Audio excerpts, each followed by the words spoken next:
ఏడవ దశకము హిరణ్య గర్భోత్పత్తి. ఏవం దేవ చతుర్దశాత్మక జగద్రూపేణ జాతః పునః తస్యోర్ధ్వం ఖలు సత్యలోక నిలయే జాతోసి ధాతా స్వయం.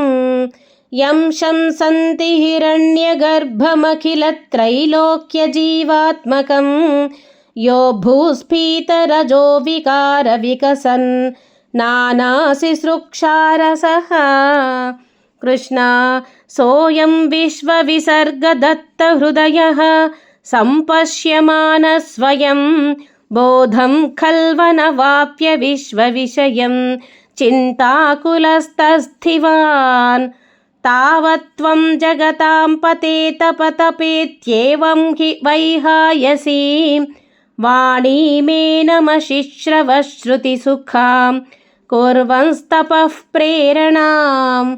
కృష్ణ కోసౌ మామవదత్పుమానితి జలాపూర్ణే జగన్మండలే దిక్షు ద్వీక్ష్య కిమప్యనీక్షితవతా వాక్యార్థముత్పశ్యత.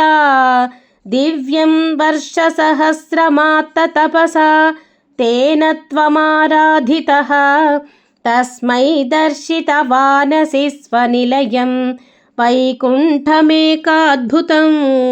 కృష్ణ మాయా యత్ర కదాపి నో వికురుతే భాతే జగద్భ్యో బహిః శోకక్రోధ విమోహ సాధ్వసముఖాః భావాస్తు దూరం గతాః.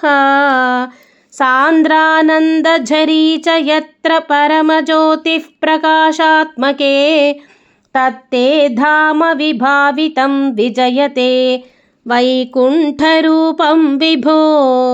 కృష్ణ యస్మిన్నామ చతుర్భుజా హరిమణి శ్యామా వదాతత్విషః నానాభూషణరత్నదీపితదిశః రాజద్విమానాలయాః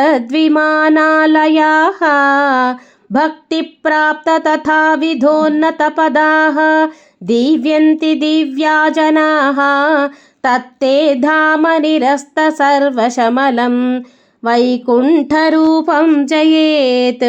కృష్ణ నానాదివ్యవధూజనైరభివృత విద్యుల్లతాతుల్యయా విశ్వోన్మాదనహృద్యగాత్రలతయా విద్యోతితాశాంతరా త్వత్పాదాంబుజసౌరభైకకుతుకాల్లక్ష్మీ స్వయం లక్ష్యతే యస్మిన్ విస్మయనీయ దివ్య విభవం తత్తే పదం దేహి మే. కృష్ణ తత్రైవం ప్రతిదర్శితే నిజపదే రత్నాసనాధ్యాసితం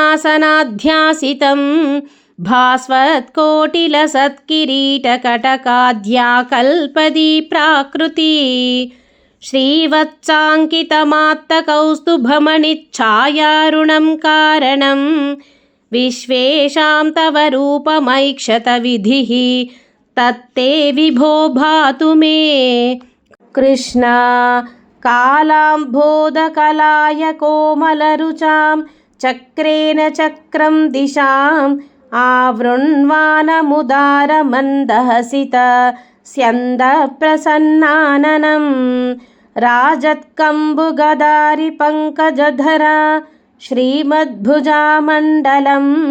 స్రష్టుస్తుష్టికరం వపుస్తవ విభో మద్రోగముద్వాసయేత్.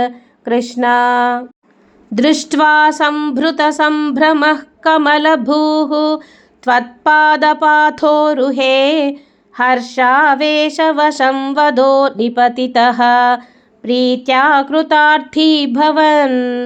జానాస్యేవ మనీషితం మమ విభో జ్ఞానం తదా పాదయా ద్వైతాద్వైత భవత్స్వరూప పరమిత్యాచష్టతం త్వాం భజే.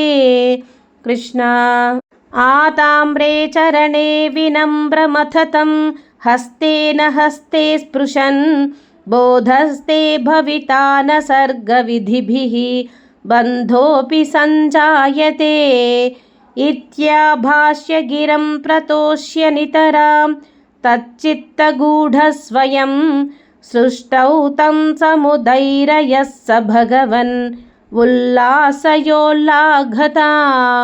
కృష్ణ. హిరణ్య గర్భోత్పత్తి అను 7వ దశకము సమాప్తము. ద్వితీయ స్కంధ పరిచ్ఛేదము సమాప్తము.